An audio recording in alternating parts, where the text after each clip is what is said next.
We are now going to look at the normal distribution. We've looked at probability problems from earlier chapters, but now we're going to look at a particular distribution, namely the normal distribution. So we say that we have some random variable, let's call it x, has a normal distribution, and the normal distribution is characterized by two parameters, namely the population mean mu and the population variance sigma squared. So just to read this notation, we say that we have the following. We have random variable x. This symbol here means is distributed as n for a normal distribution, and then these are our two parameters, mu and sigma squared. Now, in practice, there are an infinite number of values that the population mean mu can take. So in theory, mu could be anywhere between minus infinity and plus infinity. And the population variance sigma squared, well, as it's a variance, we know it must always be positive, so sigma squared must always be strictly greater than 0.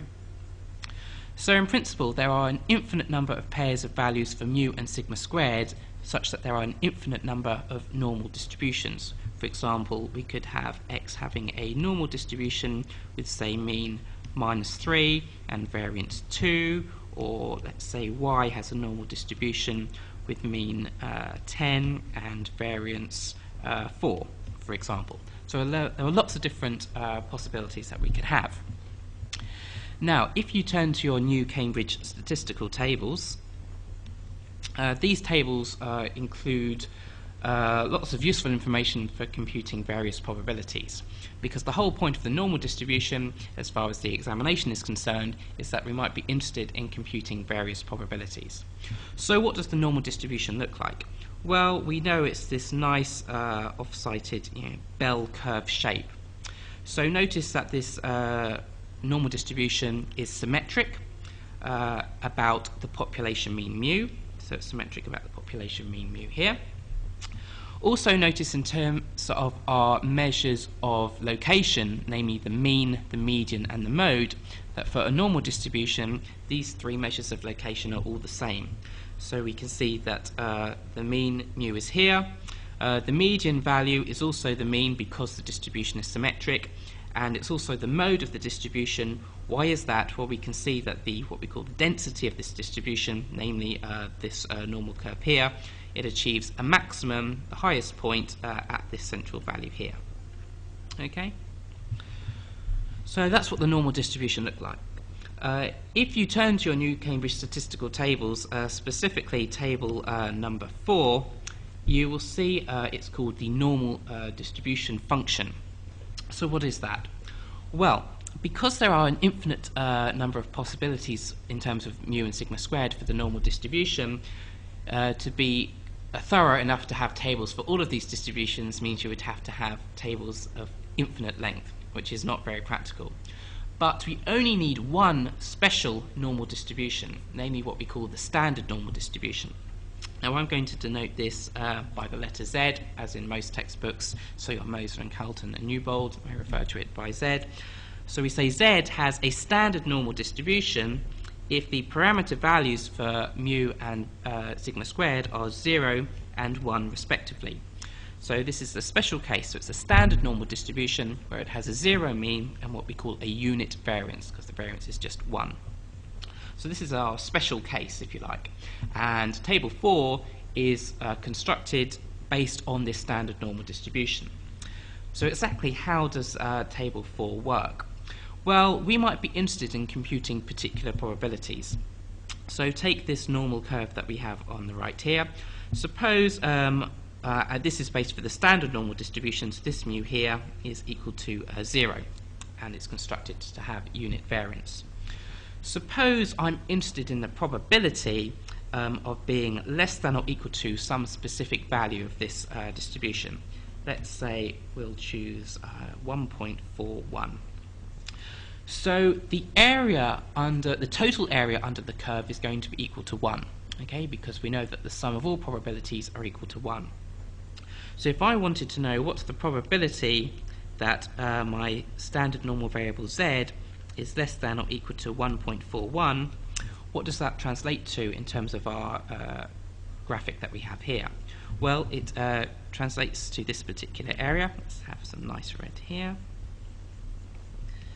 Okay, so it's a shaded area here. So it's everything up to and including plus 1.41.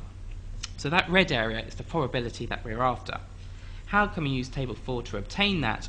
Well, if you look at your table 4, you'll see that there are certain columns in bold. These give the particular values along this axis that we would be interested in, and the value to the right of it gives what we call the cumulative probability. So in terms of notation, the tables, the right of the paired figures gives me this value here, the phi of z. So this phi, it's a Greek letter, and because the standard normal distribution is a special case, we denote the distribution function by the special character, the Greek phi. So in English, what does phi of z mean? Well, this is the same as saying it's the probability that random variable capital Z is less than or equal to some specific value little z, where we notice that this thing here represents some particular value we are interested in. So that's this z here. So in our particular problem, our z is 1.41. So turning to your tables, you can see that the phi of 1.41, if you turn to them, you should come up with a probability of 0.9207. Okay, so this red shaded area here is 0.9207. Now, does that make sense? Well, whenever you compute any probability, it's always a good idea to do a quick feasibility study or feasibility test to make sure the answer is of the sort of magnitude that you would expect. We know that the total area under the normal curve is equal to 1, and we also know that the distribution is symmetric. Therefore, the probability, so let's say we have a standard normal distribution here centered on 0, what is the probability of being less than or equal to 0? Well, as the total area under the curve is 1 and the distribution is symmetric, we know that this left-hand side must have total probability of a half, 0.5. And also by symmetry, we know that this upper half here must also have a total probability of 0.5. You can confirm this from table 4 by just looking up the phi of value 0. This will be in the top left-hand corner of table 4, and you will see that that gives you a value, as denoted in the tables, to 4 decimal places of 0.5000. So, having drawn in the red shaded area over here, we can see that that area is greater than a half because it covers the full bottom half of the distribution plus some of the top half of the distribution. So we know that this probability must be greater than a half. So 0.9207 does fit in with that. Now, what if instead I wanted the probability that my standard normal variable z is less than or equal to minus 1.41 instead of plus 1.41? How can we obtain that? Well, diagrammatically, just to illustrate this, minus 1.41, let's say, is here. We have a standard normal distribution centered on 0. Okay, and so the area of probability we are interested in is this lower tail down here. So how can we obtain that? Well, you might think, okay, let's go to table 4 and look up a value of minus 1.41. However, if you go to table 4, you'll notice that the values of z, do notice that in table 4 these z's are referred to as x's, are only given for positive values of x, respectively z. So, can we actually solve for this probability here? Well, yes we can, because we are going to use the symmetrical property of the normal distribution. If you turn back to your subject guides, you should notice that the phi of some constant, let's call it minus k, can be computed as just 1 minus the phi of plus k for some constant k. So in this case, my k is equal to 1.41, and therefore the phi of minus 1.41, notice that this expression and this expression are equivalent, okay? So the phi of minus 1.41 is just 1 minus the phi of plus 1.41. which we've already computed in the previous page. So 1.41 is 0.9207, and therefore this will give me an answer of 0.0793. Again, is this consistent with what we would expect? Well, yes, because this particular area here is quite small. It's clearly less than a half because we are looking at less than half of the distribution. So a probability of around 8% is feasible. Okay, so the last key point in this particular recording is the following. I'm just going to explain a very important process called standardization. You'll be using this a lot, typically in exam questions, quite often in section A of the compulsory questions. There's usually some question which requires you to use standardization. So what is standardization?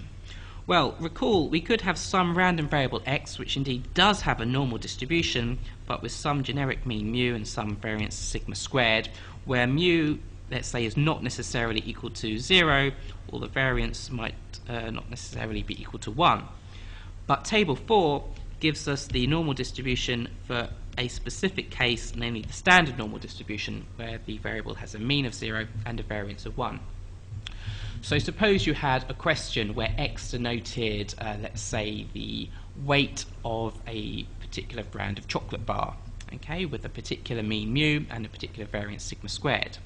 And you wanted to work out the probability that a randomly selected chocolate bar had a mean weight less than or equal to some particular value.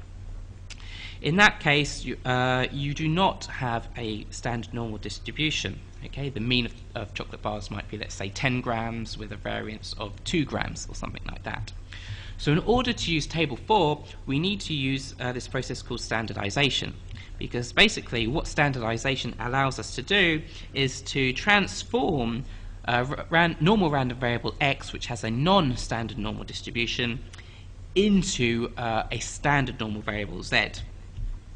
Okay, so it's not some sort of clever distributional alchemy that we use. We use this process of standardization.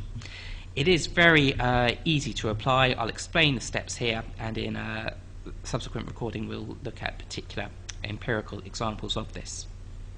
So what does standardization involve? It is very simple. We say that our standard normal variable z can be obtained by doing the following. We take x, where x has a non-standard normal distribution, we subtract its mean, so minus mu, and we divide by sigma, where sigma is the standard deviation. Just a little point just to take care of. This thing we're dividing by is sigma, the standard deviation.